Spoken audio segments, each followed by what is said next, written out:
Let's sort this out. Right. Oh, good evening. It's Thursday. It's, I think, the 16th. I don't know. Let me just have a check. Yeah, Thursday the 16th of April, 2020. Good evening. It's around about, well, 8:15 roughly. I did my evening clap this evening, 8 o'clock. Cheer for NHS workers, key workers, essential workers. Clap for anyone really who's keeping the country moving. And that's a good thing. It was a good turnout tonight, although I do see it at some point soon becoming a bit gimmicky, or people doing it just for the sake of, oh, I joined in, not for the sake of actually meaning it. So I just wanted to get that out there. But I have got an agenda today. I have got a rant, and it is about PPE, which is the reason why you've clicked on it. Now, PPE, for those who don't know what it actually means, and if you don't know what it means, you live under a rock. Personal protective equipment or protection equipment. And I may have to put this phone down shortly so my dog can have a poo and I can pick it up. But that's just me being a responsible dog owner. Now, the reason why I'm moaning about PPE is for many reasons. The first reason is there is not enough PPE. When I was in hospital, it was used responsibly when I was receiving my chemo.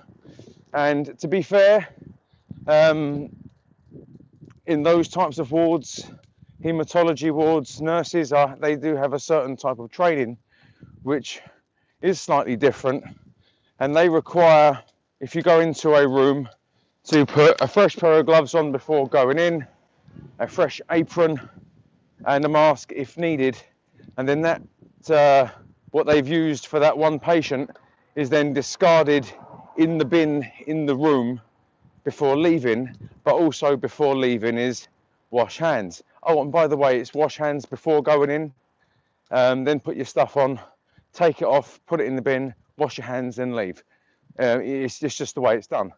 Now, there's not enough PPE going around. I understand that. And the government said the other day there is enough if it's used responsibly, which again, I agree with, and I'm going to get onto that shortly. But there isn't enough in hospitals at the moment, especially in hospitals. There isn't enough in care homes, and I know someone who works in a care home who says that she has absolutely nothing to work with whatsoever. I'm not going to mention her name or the care home she works in because that's not fair, but it's also not fair on her to put up with that level of negligence. So there's that. But what really is getting my back up, what's really pissing me off at the moment in regards to PPE, isn't just the fact that there's not enough, but how irresponsibly it is actually being used. And this is where the government have hit the nail on the head slightly. The reason why I'm getting pissed off with it not being used correctly is because there are videos on Facebook, YouTube, and Instagram, and other social media platforms of doctors and nurses gearing up in PPE, gloves, mask, gown, and they're doing these silly dance videos. Now, I'm not being funny. At this point, I don't care what they're supposed to represent. They are to be used once and then disposed of. If you put that PPE on to make a video and then go rolling around on the floor, it then has to be discarded. It has to be thrown away.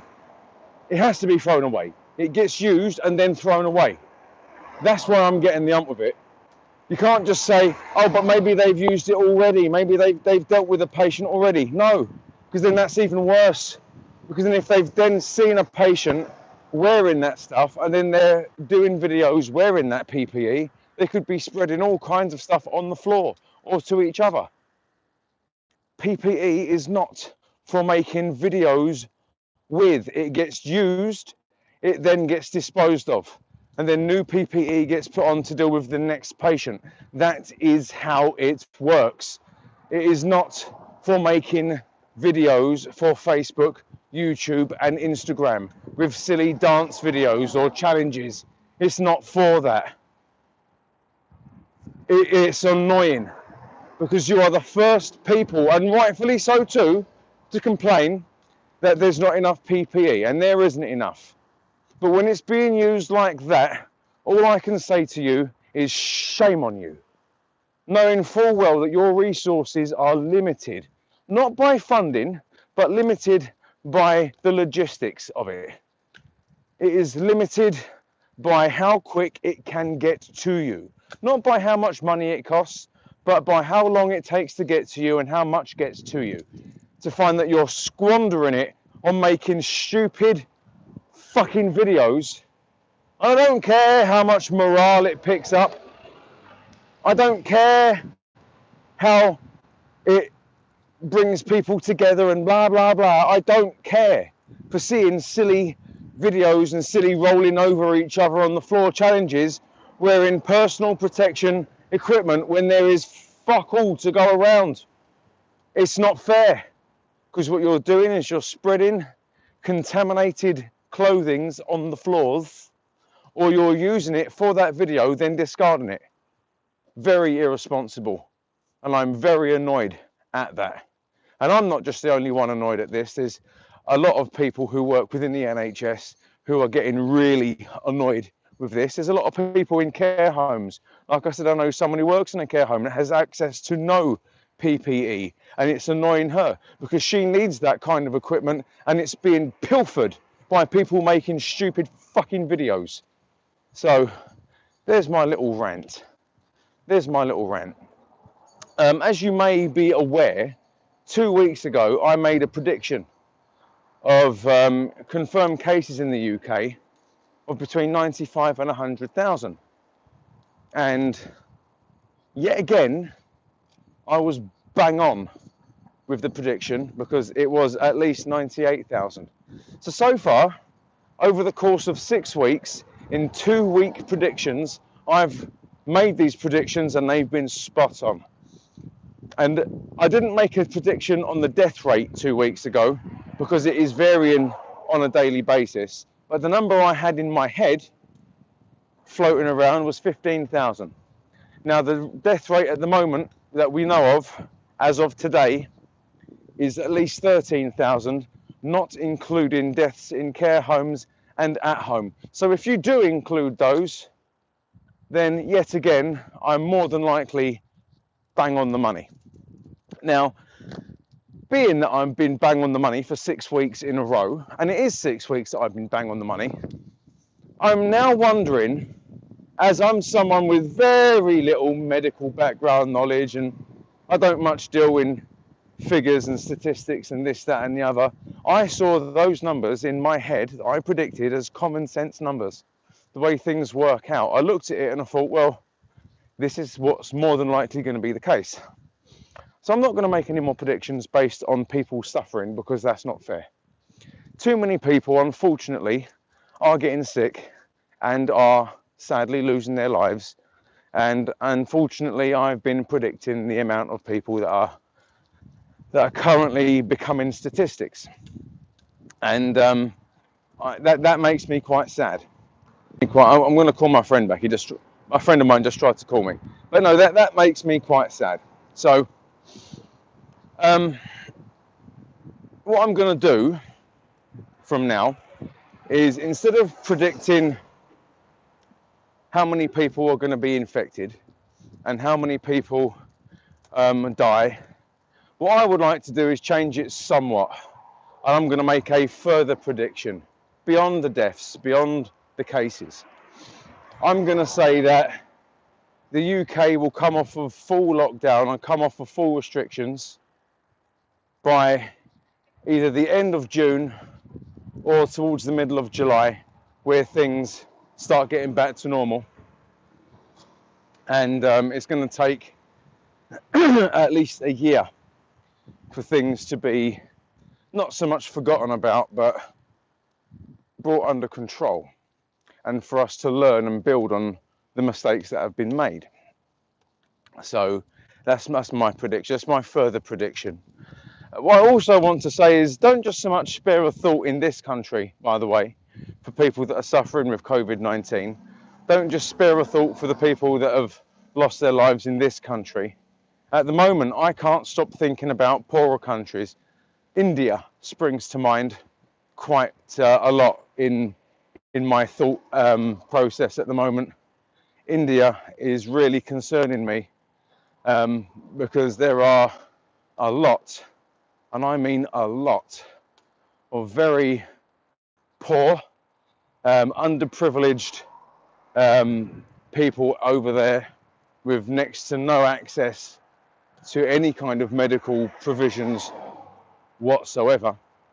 And if COVID-19 breaks out in especially the most populated and the poorest areas in India, I fear that this time next year, although it will be clear in most economically developed countries, I fear that the poorer countries, and to be fair, India's not that poor. It's not. It's just badly managed. What I fear though is that countries like India will be completely sealed off, blocked off 100%, and they will literally be left to their own devices. And I'm not saying thousands of people will die, and I'm sorry to say this, I'm predicting in India and other poor countries in the world, or underdeveloped or underprivileged, you know what I mean, countries where people don't have the same opportunities and freedoms we have over here, it's gonna go into the millions. The death toll is going to reach millions, especially in certain areas of India and places and people in Syria, for example. So I wish there was something we could do over here to help that situation, but I just don't see it. I don't see it happening. Unfortunately, there's going to be if you think people that have lost their lives in the West and in China was a lot, you wait this time next year, you will be counting in the hundreds of thousands to millions of people dying from COVID-19, and it will be forgotten about. It will be. Once we're all getting over it and we're mourning the dead over here, it will be absolutely rife over there, and it won't get reported about, and it will be forgotten about, and borders will be closed, is what will happen. And it will be literally a no-go zone for a very long time, which makes me wonder that if India is as rich as I think they are, bearing in mind they have their own space program and receive a shitload of foreign aid. I just want to get that out there, okay? If they done away with the casting system over there and they diverted all of the money they put towards their space program and actually used foreign aid for actual aid and invested in their country's medical system and actual infrastructure and housing system and healthcare system for everyone in that country, then it won't be as bad as I think it is going to be. But it's not going to happen, is it? And that's sad. And if we're moaning about PPE over here now, I can only shudder to think what the situation is going to be like for PPE in those countries. And I do apologise for not reading any comments at the moment because I've got my forefinger in the loop at the back of my phone case and my thumb is holding my phone steady. So this is my little rant about PPE today and my broader prediction, not just the here and now or the 2 weeks from now. It's the bigger picture. What are we looking at? I don't. It's difficult to say, really. What I am going to say though is thank you to Transport Hub. Jack, he contributed to my video that I posted today, which is the stay home video, and I mean that. I do mean that. Thank you very much for contributing towards that. And I also want to reiterate how important it actually is at the moment for people to actually stay home. I'm sick of people saying, when are we coming off of lockdown? We're not. Stop asking. The more you ask and the more you don't do as you're told, the worse it's going to be for you. Stay home. Watch the video. If you haven't seen it yet, it's the one I posted before this one this afternoon. Click on it, give it a watch if you can be bothered, and give it a share. Obviously, the more that video gets out, hopefully it will strike a chord with people, and hopefully they will watch it and actually think, you know what, maybe I will stay home. I really, really, really want that video, along with the thank you video I done a few weeks ago, to just get out there. You know, it is a public video. You can share that one all you like. If it is the first time you are joining me on my Real Talk page, my tiny little channel on YouTube, thank you very much for joining me. It does mean a lot every time I go live and I see more than 3 people watching. It really does brighten up my day when I see people actually listening to what I have to say. Whether you agree with me or not, it's another story altogether. But it's just nice knowing that my hard work, I say hard work, it's not really hard work, it's just me talking to a camera. But I'm not really talking to a camera, I'm talking to you, is being watched and listened to and appreciated. So if it's your first time, please hit that subscribe button. And if you like this video, give it a thumbs up, because no one appreciates that more than I do. But equally, on the flip side of that, if there's something you don't like, please hit that thumbs down button and give me some constructive criticism and correct me on things that I'm definitely wrong on, because it can be an education process for me. I don't always claim to know the answer to everything.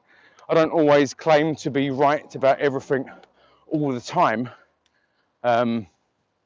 So if I am wrong about something at any point, or if I'm not quite accurate in what I'm saying, then, you know, let me know if I've annoyed you. But one thing I won't tolerate, and I've said this many times before, is people being nasty. Being nasty to me. And you can disagree with me all you want, but don't be nasty. And please don't be nasty to each other in the comment section, because that will get you banned. And I won't be taking people back on after that, because it's nice to be nice. A lot of effort goes into being nasty these days. In fact, anytime, a lot of effort goes into being nasty, and it's just so much easier to be nice, isn't it? But it is strange still. I mean, it's what, nearly 9 o'clock, and the sky, we're in what's known as the Terminator. It's that bit of sky between light and dark is I'm scared, Chris, too many people getting on the buses. I just managed to catch that. Yeah, it is difficult. A lot of people are using buses, but what you need to remember is that those people using buses shouldn't be on that bus for too long. They shouldn't be. Okay, it's more than likely key workers getting on your bus, or people that can't drive that are going to do their shopping. That is all it is supposed to be on public transport. In London, 24 people work for TfL have died, unfortunately. It's probably more than, regardless of what company they work for in London, regardless of its overground, underground buses or trams, what have you.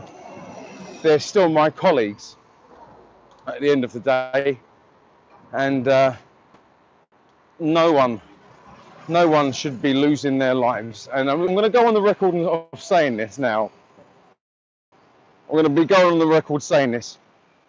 For every man and woman who has died that work for TfL, I am personally holding Sadiq Khan, the Mayor of London, responsible for their deaths. 100%. Because from when he can say, what, over a month ago, month and a half, that public transport, buses, trains, I'll be getting a deep clean, he lied about that. It hasn't happened. It isn't happening. And as for PPE, I wouldn't recommend bus drivers use gloves because you'd have to go through a box a day. But what I would recommend is masks. Masks are always good to have, but also the correct cleaning equipment, even if it means that the company goes and raids the pound shop and buys a bottle of elbow grease and leaves a bottle of elbow grease or bleach spray or something, leaves one bottle in the bus for each driver in the cab, along with a couple of microfiber cloths. That for me would be a brilliant thing, because before and after a driver gets in or out, that cab gets cleaned before driving, before and after, for every single driver. That to me, although you've got, let's just say on average 200 buses in a decent sized garage, that's £200 in the pound shop a day. Small money really, considering it could save someone's life. I'm just saying. What happened to the middle door thing? At the moment, I can't read all of it. I'm only going to assume. So basically on the LTs, on the Boris bus, the middle door and the back door and the front door were all changing. It was supposed to be board at the front and leave at the rear. But given the situation with COVID-19, that has been postponed, and passengers are being encouraged to board the bus in the middle, or a lot of bus drivers are doing that anyway. But you still have to pay your fare. If you can't do that and you do have to get on at the front, just pay your fare, then move on. There are no free bus rides in London. However, and I'm just saying this because I don't want to get in trouble, if bus drivers turn a blind eye to medical workers or NHS or police officers or people that work in supermarkets accidentally missed you getting on, that's not the bus driver's fault if they didn't see you. I'm just saying. So there is that little gem, I suppose. I mean, I'm not an arsehole. Personally, for me, I wouldn't charge an NHS worker for getting on my bus. And there have been emails going around within my company saying that we need to not give away free travel. Everyone needs to pay, but it's not even down to discretion. If you didn't see that person get on, there you go. Anyway, look, I'm getting home. I want everyone to have an absolutely wonderful evening. It is Thursday, tomorrow's Friday, so the week is going quick. Oh, and by the way, I've been furloughed. Thank you, good night, take it easy, much love. Mwah.